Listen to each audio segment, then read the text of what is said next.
नमस्कार, मैं हूं रवि अवस्थी और मेरे साथ हैं सुहेल। मैं आपको एक सीधी लाइन में बता दूं कि 20 गुना तेज परमाणु युद्ध, रूस और ईरान की गुप्त मीटिंग, इस लाइन का बहुत बड़ा मतलब है, क्योंकि पिछले 24 घंटे से जिस तरीके से चीज़ें बदली हैं और जिस तरीके से नई चीज़ें सामने आई हैं, उससे बिल्कुल क्लियर हो गया है कि रूस और ईरान मिलकर अब कुछ ऐसा खेला कर रहे हैं कि अमेरिका और इजराइल बैकफुट पर आ सकते हैं। मेरे साथ सोहेल भी हैं, मैं इनसे भी ये पूछूंगा कि भाई ऐसा क्या हुआ है कि अचानक इतनी तेज़ी से परमाणु युद्ध की बातें होने लगी हैं, क्योंकि बातें तो बहुत दिनों से परमाणु युद्ध की हो रही हैं, लेकिन जिस तरीके से ईरान ने अब अपने तेवर दिखाए हैं वो वाकई में दिल दहलाने के लिए काफ़ी हैं। मैं आपको बता दूं, आप हैरान होंगे कि डोनाल्ड ट्रंप जो हैं वो इजराइल को रोक रहे हैं कि आप हमारे ऊपर, ईरान के ऊपर हमारी बिना परमिशन के हमला नहीं कर सकते।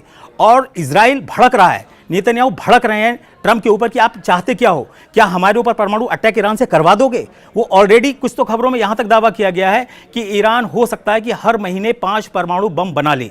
सबसे पहले मैं अभी सुहेल के पास जाता हूं और उनसे यह पूछना चाहता हूं कि खाड़ी के अंदर जो गदर मचा हुआ है, जिसे बोलते हैं ना खूनी गदर, परमाणु गदर, उसका मकसद क्या है और अभी क्या क्या डेवलपमेंट हुए हैं। किस तरीके से अमेरिका जो है वो ईरान को लेकर किसका मुंह ताक रहा है, पुतिन का मुंह ताक रहा है। आखिर ऐसा क्यों हो रहा है सुहेल? देखिए, सिचुएशन जो पूरे वेस्ट एशिया में है वो इस वक्त बहुत ज़्यादा फ्रेजाइल है। हम ट्रंप के एक्शंस को तो समझ ही रहे हैं कि ट्रंप ने जिस तरह से टैरिफ वॉर शुरू किया और जिस तरह से प्रेशर टैक्टिक्स उन्होंने अपनाई, प्रेशर टैक्टिक आपको बहुत साफ दिखाई देगी कि 2 अपने एयरक्राफ्ट कैरियर्स जो हैं उन्होंने इस रीजन में भेजे। 2 एयरक्राफ्ट कैरियर्स मतलब एक स्ट्रेंथ का शो ऑफ है कि मेरे पास इतनी ज़्यादा ताकत है और उसे मैं प्रोजेक्ट करूंगा, वो प्रोजेक्शन मैं आपको दिखाऊंगा, और उसकी वजह से दबाव बनाने की कोशिश की। प्रॉब्लम ये है कि ईरान के जो सुप्रीम लीडर हैं अली खामनी, आप ये मान के चलिए कि ये उम्र में ज़ईफ ज़रूर लगते हैं, बट अल्टीमेटली दिमाग जो है वो बहुत ज़्यादा है, और जितनी भी ये शहमात का गेम चल रहा है उसमें कहीं ना कहीं दबाव बना लिया है। अब्बास अरागची जो है उनकी मुलाकात हुई है और अब वो रशिया पहुंचे हैं मीटिंग के लिए। ये एक बहुत इंपॉर्टेंट डेवलपमेंट है, क्योंकि रशिया अपने आप में एक काउंटर बैलेंस है अमेरिका का। अमेरिका कितना भी प्रोजेक्ट करे ताकत को, कितना भी ये दिखाने की कोशिश करे कि वही एक लौती डोमिनेंट फोर्स है, लेकिन ऐसा है नहीं। और रूस ने जो कुछ किया है पिछले दिनों में, यूक्रेन की लड़ाई को लेकर जो कुछ हुआ है, या यहाँ पर जिस तरह से पुतिन का आप समझ सकते हैं कि पुतिन अपने आप को बहुत ही ज़बरदस्त तरीके से वो मैनेज कर रहे हैं, और कहीं ना कहीं ट्रंप पे इस तरह का दबाव बना दिया है जिसका सारा असर जो है वो आपको यहाँ पर दिखाई दे रहा है। अच्छा, एक चीज़ मैं आपको और बता दूं, बड़ी अच्छी सुहेल ने बात बताई। ये जो अब्बास आ रहे हैं, सैयद अब्बास विदेश मंत्री हैं और ये पहुंचे हैं तेहरान, तेहरान से पहुंचे मॉस्को। मॉस्को में किससे मिल रहे हैं? पुतिन से मिल रहे हैं, वहाँ के विदेश मंत्री लावरोव से मिल रहे हैं। और तीसरी इंपॉर्टेंट चीज़ ये है कि इसमें एक कैरेक्टर है विटकॉफ, स्टीव विटकॉफ जो हैं वो तेहरान से भी बात कर रहे हैं और मॉस्को से भी बात कर रहे हैं। विटकॉफ ने सीधा बोला है ट्रंप को कि अगर ईरान के ऊपर परमाणु हमला हुआ या किसी तरीके का अटैक हुआ उसके ऊपर, या इजराइल ने कोई भी बड़ा कदम उठा दिया ईरान के ऊपर, तो यह मान के चलिए कि आप यूक्रेन भी हारोगे, खाड़ी में भी हारोगे और बर्बाद हो जाएगा इजराइल।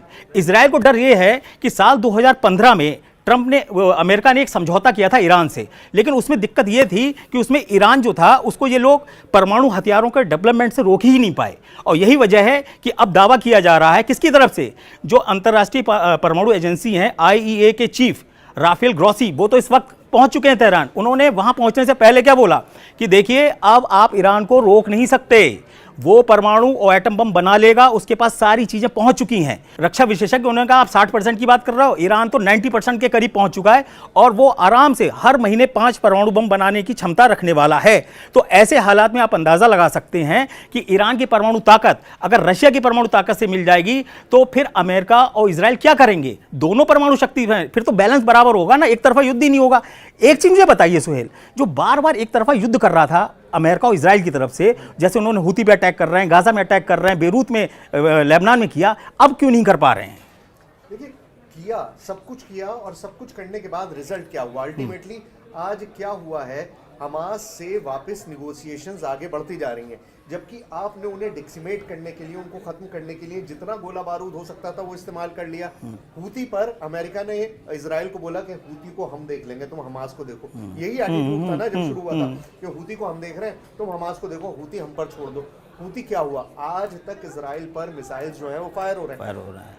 कल भी अमेरिका ने अटैक किया हूती पर, और उस अटैक से सना में कुछ लोगों की मौत भी हुई। But ultimately you need to realize कि कहीं ना कहीं अमेरिका भी ये मानने लगा है कि जो बात हो रही थी हूती को हम निस्तनाबूद कर देंगे, खत्म कर देंगे, वैसा कुछ नहीं होने वाला। अच्छा, एक चीज मैं आपसे और पूछूंगा, क्या ट्रंप को एहसास हो चुका है कि पुतिन ने जिस तरीके से नाटो यूक्रेन को रौंदा है, यानी कि उनके हथियारों को रौंदा, उनके सैनिकों को रौंदा है, उससे क्या अमेरिका को ये समझ में आ गया है कि अगर हमने दोबारा ऐसी गलती ईरान में कर दी या हूतियों के साथ कर दी तो हम लोग बिल्कुल ही बर्बाद हो जाएंगे? क्या ऐसा हो सकता है? देखिए, यूनिपोलर वर्ल्ड अब नहीं है। भले आप उसे इकोनॉमिकली लें, पॉलिटिकली लें, स्ट्रैटेजिकली लें या मिलिट्रीली लें, यूनिपोलर वर्ल्ड अब नहीं बचा है। कहीं ना कहीं चाइना ने ये जो टैरिफ वॉर है इसमें दिखा दिया कि आप भले कितने ताकतवर हों लेकिन आप दूसरों को मिटा नहीं सकते। और यही कुछ हो रहा है इस मिलिट्री जो पूरा चल रहा है, ये जंग का माहौल जो है, इसके अंदर भी कहीं ना कहीं अमेरिका ये रियलाइज करने लगा है कि मैं एडिक्ट जो जारी करता हूँ कि ऐसा कर देंगे, ऐसा हो जाएगा, वो सब कुछ नहीं होने वाला। यहाँ पर ईरान पर हमला करने से इसीलिए रोका है, जो हम बार बार ये कह रहे हैं कि ट्रंप पर नेतन्याहू भड़क गए कि उन्होंने रोक दिया कि ईरान पे हमला मत करो, इसीलिए रोका क्योंकि उनको पता है कि ईरान पर बम गिराने का मतलब ये है कि पुतिन खुलकर सपोर्ट में आ जाएंगे और यूक्रेन से भी बड़ी प्रॉब्लम्स यहाँ पर मिडिल ईस्ट में शुरू हो जाएंगे अमेरिका के लिए। और ट्रंप नहीं चाहते कि मल्टी फ्रंट खुले, और इसी वजह से उन्होंने नेतन्याहू को समझाया कि नहीं, हमें हमला नहीं करना है, रुक जाओ, हमें हमला नहीं करना है, रुक जाओ, हमें हमला नहीं करना है, रुक जाओ। और उसका रिजल्ट ये सारी जो डिप्लोमेसी दिखाई। अच्छा, एक बड़ा इंपॉर्टेंट चीज है, पहले ओमान के मस्कट में 19 अप्रैल को मीटिंग होने जा रही थी अमेरिका और ईरान के बीच। अब खबर आ रही है कि साहब वहां नहीं होगा, अब इटली में जो रोम है वहां अमेरिका और ईरान के अधिकारी या विदेश मंत्री वहां मिलेंगे और बात करेंगे। आखिर अचानक वेन्यू चेंज क्यों किया? इसके पीछे के भी कई तर्क दिए जा रहे हैं। दावा किया जा रहा है कि ईरान की जो परमाणु ताकत है उससे अमेरिका और ईरान जो एक दूसरे को बैलेंस कर रहे थे वो टूट चुका है। तीसरी इंपॉर्टेंट चीज इसमें यह आ गई है कि ट्रंप और नेतन्याहू ये नहीं समझ पा रहे हैं कि पुतिन आंख मूंद कर ईरान का साथ क्यों दे रहे हैं।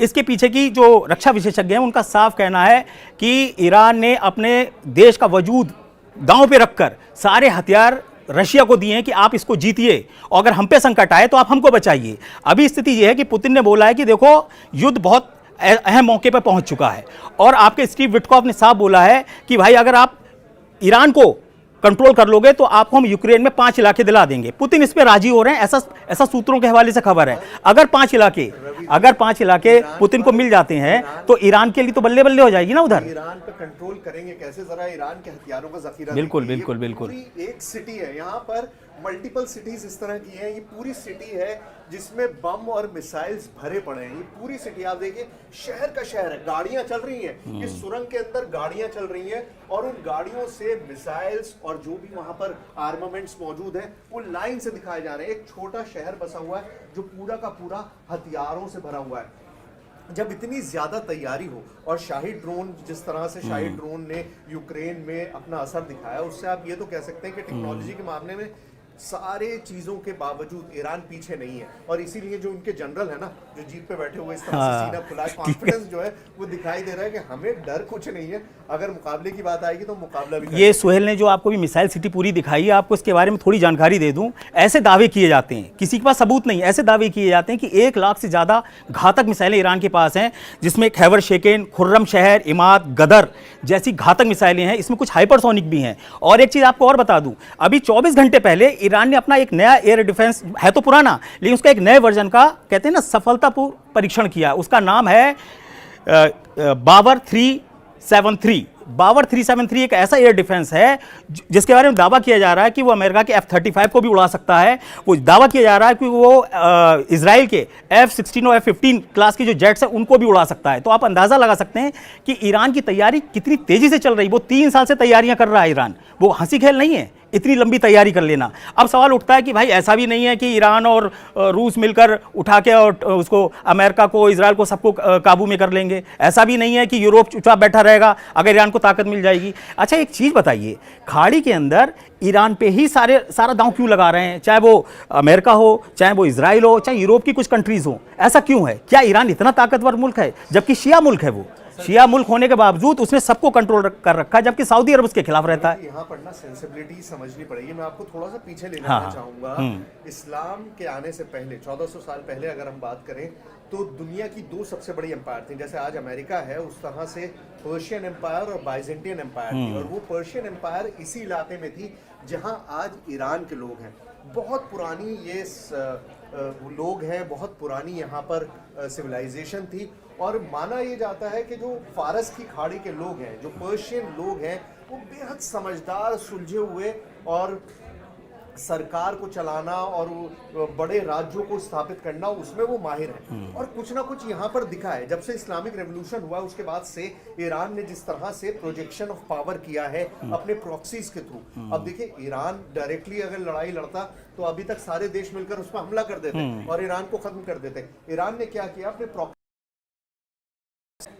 और शिया जो मिलिशियाज हैं उनको हथियार पहुंचाए और उनके दम पर अपनी ताकत बढ़ाने की कोशिश की। फिर भले वो हुतीज हों, हिजबुल्ला हो, इराक में शिया लड़ाके हों, इन सब की मदद से ईरान ने अपनी पावर की प्रोजेक्शन जो है वो अपने इलाके से कहीं दूर करी। और एक ऑक्टोपस नाम का जानवर होता है समुद्री, अगर आपने देखा, उसकी बहुत सारी आर्म्स होती हैं और वो जब अपने शिकार को घेरता है तो सारी आर्म्स से वो इस तरह से पकड़ने की कोशिश करता है।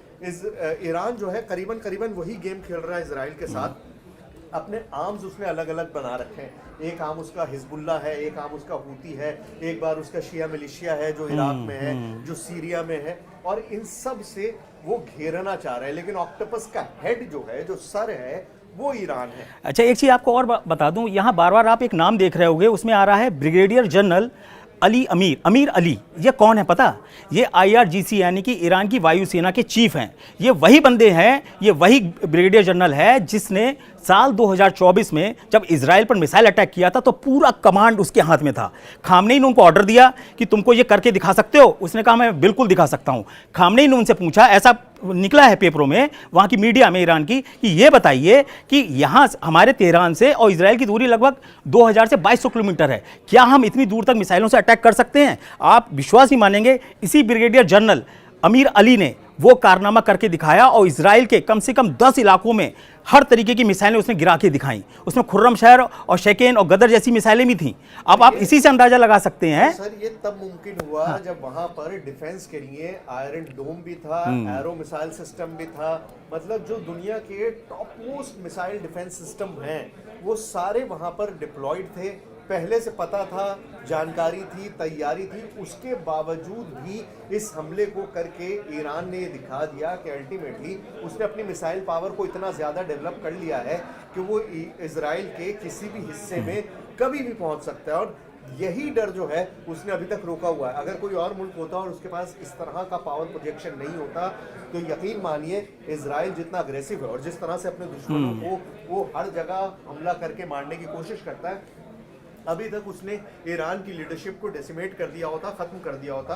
क्योंकि ईरान ने ही इतनी बड़ी हिम्मत की है कि 2 बार, एक बार नहीं बल्कि 2 बार उन्होंने अटैक किया। लेकिन क्योंकि उनको पता है कि अगर हम हमला करेंगे तो वहां से भी रिटेलिएशन होगा और रिटेलिएशन क्योंकि मजबूत होगा, इसी वजह से आगे नहीं बढ़े आज तक। मैं आपको बता दूं, इजराइल की मीडिया ने एक बड़ी ज़बरदस्त खबर थोड़ी देर पहले छापी है और वो आपको समझना बहुत ज़रूरी है। उसमें क्लियर कट बोला गया है गुप्त सूत्रों के हवाले से कि जो इजराइल की मोसाद है वो ब्रिगेडियर जनरल अमीर अली को हर हालत में मारना चाहती है। उसको ये डर है इजराइल को कि अगर मैंने इस वायु चीफ को नहीं मारा ईरान के तो ये हमारे लिए एक बहुत बड़ा थ्रेट होगा। याद रखिए, मिसाइल चलाना कोई छोटे मोटे कहते हैं ना अधिकारियों का काम नहीं है। इतनी ज़बरदस्त इसमें कैलकुलेशंस होती हैं, इतना इसमें ज़बरदस्त नेटवर्क होता है, सैटेलाइट से लेके ग्राउंड वर्क होता है, तब जाके आप एक मिसाइल को कर पाते हो, और वो भी ऐसे देश के खिलाफ जो हाँ इजराइल हो आपके सामने। और इजराइल, ऐसा नहीं कि इजराइल इतना कमज़ोर है वो हार जाएगा। उसने क्या किया, इसी को ध्यान में रखकर गाज़ा के अंदर 30 किलोमीटर का एक बफर जोन बनाने का ऐलान कर दिया है, ताकि कभी भी अगर उस पर अटैक हो तो कम से कम 30 किलोमीटर का वो दायरा पार करते वक्त उसे कुछ वक्त तो मिले। तो इसीलिए मैं आपको बता रहा हूं कि ये जो लिखा ना 20 गुना तेज बोल रहा है कि भाई आप सिर्फ 3% यूरेनियम यूज करिए जो आपके परमाणु बिजली के लिए जरूरी है, बाकी आप उसको हटा दीजिए, उसको नष्ट कर दीजिए। ईरान कह रहा है कि आप भूल जाओ, 3% छोड़िए, 60% हम लोग बना चुके हैं, हम कोई परमाणु हथियार नहीं बना रहे हैं, ऐसा ईरान बोलता है। लेकिन सब लोग जानते हैं, खुद राफेल ग्रॉसी जो IAEA के चीफ हैं, उन्होंने बोला है कि कुछ नहीं है भैया, जिस दिन वो चाहेगा वो सारे टुकड़ों को जोड़कर अपना परमाणु बम बना लेगा। सोहेल, मैं एक आपसे अब बात जानना चाहता हूँ, चलिए पुतिन के पीछे ऐसी क्या मजबूरी है कि वो ईरान का इतना ज़बरदस्त तरीके से साथ देने को तैयार हैं और ट्रंप को मजबूर कर रहे हैं कि इजराइल से कह दो ईरान पर अटैक नहीं होगा जब तक कि ये वार्ता पूरी नहीं हो जाती। इसके पीछे की वजह क्या है? देखिए, इसकी सबसे बड़ी वजह जो है इसके पीछे की वो ये है कि दुश्मन का दुश्मन जो है वो दोस्त होता है। अब पुतिन के साथ प्रॉब्लम यह है कि पुतिन ने अपने आप को आइसोलेट कर लिया है। यूक्रेन पर हमले के बाद से पूरा यूरोपियन ब्लॉक जो है वो उनसे खिलाफ हो चुका है, नेटो उनके खिलाफ है, अमेरिका उनके खिलाफ है, और बहुत सारे मुल्क खुलकर उनके साथ आना नहीं चाहते, उनके साथ दिखाई देना नहीं चाहते, सिवाय कोरिया, चाइना और ईरान के। और ईरान ने जिस तरह की मदद उनकी मिलिट्री की है वो अपने आप में एक बहुत बड़ी चीज़ है। कोई भी मुल्क इतना ज़्यादा आउटराइट मदद नहीं करता जितनी ज़्यादा ईरान ने पुतिन की है, और ऐसे वक्त में की है जब वो थोड़ा कमज़ोर दिखाई दे रहे थे।